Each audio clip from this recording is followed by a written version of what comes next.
folks, I like video games and art. You like video games and art, and I hate to make assumptions, but I believe that we all think that part of what makes a video game so good is the human touch that people have on the games they design. Some of the best video games in the world are created by enigmatic, passionate game developers that are often cited as fantastic creatives. I'm talking about folks like Hideo Kojima, Masahiro Sakurai, Sid Meier, Toby Fox, John Carmack, but as is often the case with a popular form of media, we as people engaging in said media tend to forget about who created the game. We lump them into a conglomerate developer or company because it's often easier. Oh, Nintendo makes Mario games, Capcom makes Resident Evil, etc, etc. This mindset makes it a bit tough to remember that games are made by groups of people and not by big corporations, even if the bigwigs do publish and fund the games. What I'm trying to get at is that games as a medium are handcrafted with human hands, just like any other important medium like literature, film, music, or even theater. But yeah, enough preamble. Today, as of writing this script that is, I was browsing the boob tube like I normally do with my coffee and breakfast when I stumbled across a Digital Foundry video about Nvidia's new DLSS 5 tech. I am a fan of the previous iterations of DLSS. For those of you who don't know what DLSS is, it's basically an upscaling tech used to improve the resolution of games for more performance. The reason you see so many air quotes magic ports on the Switch 2 is because of this tech. Plus, I fuck with Digital Foundry, so it became my breakfast video. So, lo and behold, instead of another well-done technical analysis, they were praising this really odd-looking AI upscaling filter on these games. You see, this is not a good thing.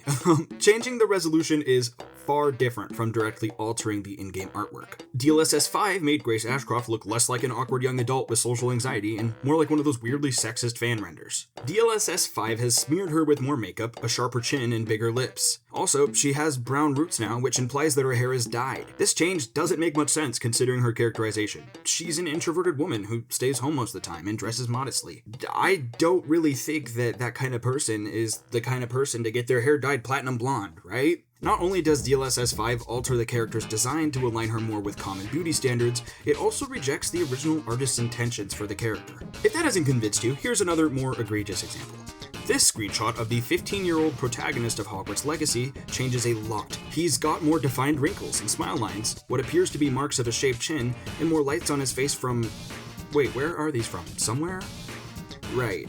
Apparently, everyone has ring light Instagram Reels lighting now for some reason, and the AI has no way to differentiate whether the character that it's, air quotes, improving is a young adult, a teenager, a child, or like an older person. It's ridiculous, man. DLSS is rendering tech, so why is AI interpreting the art direction and, in most cases, screwing it up?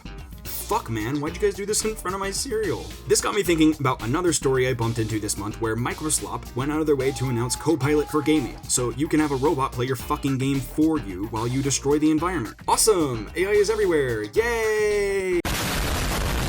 If you can't tell, this ruined my breakfast. You really don't want to ruin a lizard's breakfast, by the way. It makes them pretty mad. I've already said this like a million times in this video, but video games are an art form, just like any other. So it's a huge shame to see companies in charge of great and popular video games shoveling generative AI into the hobby. It feels like an insult to the people who worked so hard on these games. All of this sucks on its own, but the scary part is that this is probably the first step into creating AI-generated video games in the mainstream.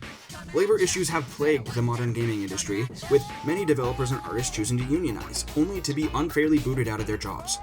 Sure, there are success stories in the unionizing process, but the same stories are followed by news of companies embracing AI. If you don't have to pay people to make stuff, then why do it if you're a greedy company executive that has never played a game in their life? They don't understand the craftsmanship that goes into creating video games, nor does an algorithmically based generative AI prompt. What's even more frustrating is that these companies seem to be kind of aware that people don't want to see this, but they have their heads so deep in the sand that they don't care. When you have publishers and companies saying that they're looking into how AI might improve the creative process of developers, or people like the new lead of Xbox, who also used to work exclusively on Microsoft's core AI team, by the way, being quoted saying, "We will not chase short-term efficiency or flood our ecosystem with soulless AI slop," only to literally announce Copilot for gaming like 2 weeks later, it's a little damning. Guys, we can tell that you're lying through your fucking teeth. Just come out and say you're slobbing the AI knob already. If you can't tell, this is a very different tone from the average video on lizard pushing buttons.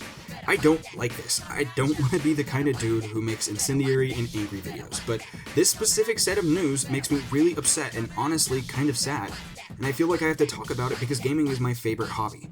I'm really passionate about it.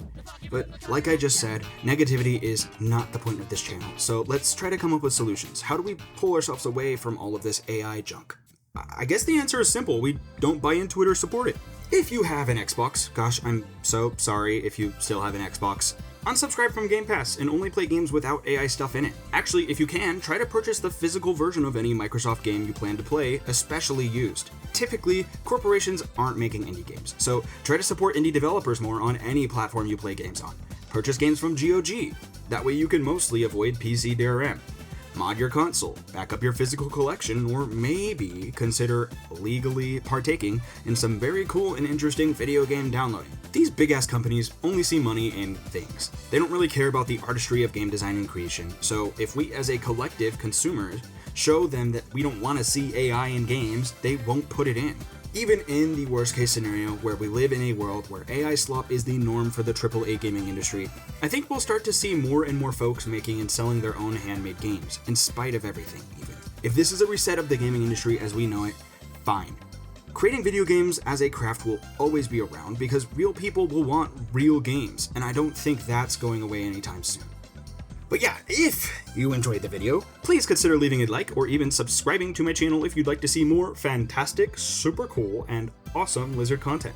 Thanks so much to Kriv, my very first Patreon subscriber, for subscribing to the Patreon and supporting the channel. There are some neat bonuses for helping me out, so consider joining Kriv and supporting the Patreon via the link below.